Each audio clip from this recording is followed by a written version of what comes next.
Hello' friends, Pranjal অসমলৈ সকলোকে স্বাগতম জনাইছোঁ। আশা কৰিছোঁ সকলোৰে ট্ৰেইনিং নিশ্চয় ভালকৈ হৈ আছে, সকলোৱে ভালকৈ কৰি থাকিব অনুশীলন। আৰু কাইলৈ হৈছে শুকুৰবাৰ। শুকুৰবাৰে আপোনালোকৰ থাকিব অলপমান স্পীড ট্ৰেইনিং এতিয়া, কাৰণ ইমান কেইদিনত স্পীড ট্ৰেইনিং ভালকৈ হোৱা নাই। কালি যিহেতু 1 কিলোমিটাৰ আছিলে, কিন্তু অলপমান স্পীড ট্ৰেইনিঙৰ প্ৰয়োজন আছে, নহ'লে আমাৰ কি হয় স্পীডবিলাক ভাল নহয়, স্পীড নাহে, মেইনটেইন নহয়। চ' আপোনালোকে তাৰ কাৰণে কি কৰিব লাগিব, 400 মিটাৰ থাকিব আৰু 200 মিটাৰ ৰিপিটিশ্যন থাকিব। এতিয়া আপোনালোকে কেনেকৈ কৰিব 400 মিটাৰ, মোৰ ভিডিঅ' যদি আগৰ পৰা আপোনালোকে চাইছিলে নিশ্চয়কৈ গম পাইছে। আৰু স্পীড ট্ৰেইনিং কৰাৰ আগত আপোনালোকে কিন্তু ষ্ট্ৰেচিং আৰু ৱাৰ্ম আপ অলপ কৰিবলৈ কেতিয়াও নাপাহৰিব। ষ্ট্ৰেচিংটো নিশ্চয় কৰিব, 100% কৰিবই, নহ'লে ঘপককৈ আপোনালোকৰ লাগি যাব পাৰে, কিবা এটা ইঞ্জুৰি হৈ যাব পাৰে, সেইকাৰণে অলপমান সাৱধান হৈ থাকিব। আৰু যিহেতু ইণ্টাৰভিউ সময়ত যদি আপোনালোকৰ ইঞ্জুৰি হৈ যায়, গম পাইছে কি হ'ব। চ' সেইকাৰণে আপোনালোকে এতিয়া 400 মিটাৰ কেনেকৈ কৰিব, আপোনালোকৰ 400 মিটাৰ থাকিব 4টা, বহুত বেছি কৰিব নালাগে আপোনালোকে।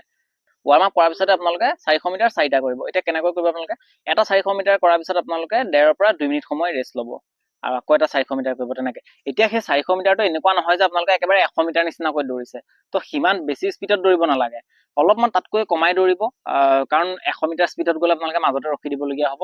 এতিয়া 400 মিটাৰটো আপোনালোকে চেষ্টা কৰিব যাতে টাইমিং আপোনালোকে 1.5 মিনিট মানৰ ভিতৰলৈকে দৌৰিবলৈ চেষ্টা কৰিব, তাতকৈ বেছি হৈ যোৱাটো ভাল নহয় সিমানৰ। আৰু চাব আপোনালোকে যিসকল বিগিনাৰ্ছ আছে, তো বিগিনাৰ্ছ বিলাকৰ অলপমান টাইমিং লাগিব পাৰে, কিন্তু যিবিলাক পুৰণা আছে তেওঁলোকে অলপমান আগৰ পৰা যিখিনি কৰি আছে তেওঁলোকে অকণমান ভালকৈ কৰিব। আৰু খুব বেছি স্পীড নহয়, এটা পেচ মেইনটেইন কৰি পেলাই যাব। আপোনালোকে 400 মিটাৰটো 100 মিটাৰ নিচিনা ষ্টাৰ্টিং দিব নালাগে, আপোনালোকে অলপমান ষ্টেপটো খুলি, ভৰিটো অলপ ডাঙৰ ডাঙৰকৈ ষ্টেপটো খুলি পেলাই আপোনালোকে ৰানিং কৰিব। অলপমান যাতে 400 মিটাৰ হোৱালৈকে যাতে অলপমান আপোনালোকৰ ভাগৰ লাগে, ঠিক তেনেকুৱা ধৰণে কৰিব। কিন্তু একেবাৰে আপোনালোকে লং দৌৰাৰ নিচিনাও নহয় যে একেবাৰে শ্ল' দৌৰিছে, অলপমান স্পীডে দৌৰিব, যিটোত আপোনালোকৰ অলপমান ভাগৰ লাগে, কিন্তু 100 মিটাৰ নিচিনাকৈ নহয়। তেনেকৈ আপোনালোকে 400 মিটাৰ 4টা কৰিব, মাজত আপোনালোকে 1 পৰা 1.5 মিনিট সময় ৰেষ্ট ল'ব। 2 মিনিটো ল'ব পাৰে, যদি আপোনালোকৰ ভাগৰ বেছি লাগি আছে তেনেহ'লে 2 মিনিটো ল'ব পাৰে, কিন্তু খুব বেছি ৰেষ্ট লৈ নল'ব, যাতে একেবাৰে ভাগৰ নাইকিয়াই হৈ গ'ল তেনেকুৱাকে নহয়, অলপমান যেতিয়া ভাগৰ কমে তেনেকুৱাতে কৰিব। ইয়াৰ পিছত আপোনালোকৰ তেনেকৈ 400 মিটাৰ 4টা কৰাৰ পিছত আপোনালোকে 6টা 200 মিটাৰ কৰিব, আৰু 200 মিটাৰ বিলাকো ঠিক একেদৰে হ'ব আপোনালোকৰ। 6টা 200 মিটাৰ আপোনালোকে কেনেকৈ কৰিব, এটা 200 মিটাৰ কৰাৰ পিছত আপোনালোকে 1 মিনিটকৈ ৰেষ্ট ল'ব, 1 পৰা 1.5 মিনিটকৈ ৰেষ্ট ল'ব, আৰু তেনেকৈ আপোনালোকে 6টা 200 মিটাৰ কৰিব। এতিয়া 200 মিটাৰত মই টাইমিঙৰ কথা নকওঁ, আপোনালোকে নিজেই চাই ল'ব। বহুত বেছিও স্পীড দিব নালাগে, একেবাৰে 100 মিটাৰ নিচিনা, কাৰণ খুব বেছি স্পীডত দৌৰিলেও কি হ'ব আপোনালোকৰ ইঞ্জুৰি হোৱা চান্স থাকিব, কাৰণ পিছদিনা আকৌ আপোনালোকৰ লং ৰানিং থাকিব। সেইকাৰণে একেবাৰে স্পীডত নালাগে, স্পীডে দৌৰিব, কিন্তু একেবাৰে 100 মিটাৰ যেনেকৈ আপোনালোকে ফাষ্টেষ্ট ৰানিং সেই তিমানো স্পীডত নালাগে। 30 ছেকেণ্ড মানলৈকে আপোনালোকে চাব কমপ্লিট কৰিবলৈ, 30ৰ পৰা 32 ছেকেণ্ড তেনেকুৱা ভিতৰত চাব, আৰু নতুনখিনি অলপমান হয়তো বেছিও লাগিব পাৰে, আপোনালোকে নিজেই মিলাই ল'ব। ঠিক এনেদৰে আপোনালোকে 4টা 400 মিটাৰ আৰু 6টা 200 মিটাৰ কৰিব। ইয়াৰ পিছত অলপমান আপোনালোকে ষ্ট্ৰেচিং এক্সাৰচাইজ এইবিলাক গম পাইছেই কৰিব, আৰু সেইখিনি কৰি আপোনালোকে অনুশীলন সামৰণি মাৰিব। বাকী সকলোৱে ভালকৈ ৰানিং কৰি থাকিব। যদি আপোনালোকৰ কিবা ডাউট থাকে বা কিবা যদি নাজানে তেনেহ'লে মোক কমেণ্ট কৰি ক'ব পাৰে। আৰু বহুত ছোৱালীও মোক কৈ আছে 1600 মিটাৰৰ কাৰণে দিবলৈ কাৰণে। 1600 মিটাৰৰ কাৰণে মই ভবা নাছিলোঁ, কিন্তু কমেণ্ট যিহেতু কৰিছে আপোনালোকে, তো মই সেইকাৰণে দিবলৈ চেষ্টা কৰিম। নেক্সট উইকৰ পৰা আপোনালোকৰ ছানডেৰ পৰা মই আকৌ 1600 মিটাৰৰ কাৰণে ষ্টাৰ্ট কৰি দিম। চ' সেইকাৰণে ছোৱালীসকলেও কৰিব পাৰিব অনুশীলন ইয়াৰ পিছতেই।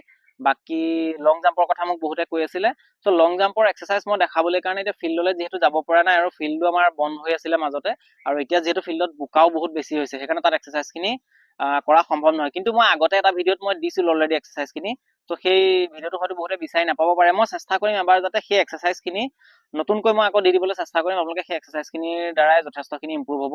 আৰু মেইন কথা লং জাম্পত আচলতে কি, আমি যিবিলাক জাম্পিং এক্সাৰচাইজ সেইবিলাক বেছিকৈ কৰিলে আমাৰ লং জাম্পটো ইম্প্ৰুভ হ'ব।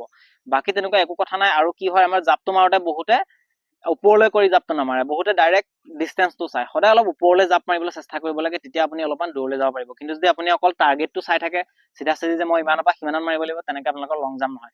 আৰু মেইন হৈছে ৰানিংটো আপুনি কিদৰে কৰি আহিছে। চ' ৰানিংটো যদি ভালকৈ কৰি আহে তেতিয়াহ'লে লং জাম্প নিশ্চয়কৈ ভাল যাব। সেইকাৰণে মেইন কথা হৈছে আপোনালোকৰ ৰানিং ষ্টেপিংটো আৰু জাম্পিং এক্সাৰচাইজখিনিয়ে মেইন। তো এক্সাৰচাইজকেইটা কি আছিলে মই সেইকেইটা আকৌ এবাৰ দেখাই দিবলৈ চেষ্টা কৰিম। বাকী আপোনালোকে ৰানিংটো কৰি থাকক, লগতে এদিন লং জাম্প কৰিব, এদিন লং জাম্পৰ এক্সাৰচাইজ কৰিব, তেনেদৰে আপোনালোকে নিজেই মিলাই ল'ব। চ' আশা কৰিছোঁ আপোনালোকে সকলোৱে ট্ৰেইনিংখিনি নিশ্চয় বুজি পাইছে, আৰু যদি কাৰোবাৰ কিবা ডাউট আছে তেনেহ'লে মোক কমেণ্ট কৰি সুধিব পাৰে। যদি ভিডিঅ'টো চাই ভাল লাগিলে তেনেহ'লে লাইক কৰিব, লগতে সকলোকে শ্বেয়াৰ কৰি দিব। যদি প্ৰথমবাৰ আমাৰ চেনেললৈ আহিছে তেনেহ'লে চেনেলটো ছাবস্ক্ৰাইব কৰি নটিফিকেশ্যন বেলটো অন কৰি ল'বলৈ নাপাহৰিব। লগ পাম আকৌ নেক্সট ভিডিঅ'ত। জয় আই অসম।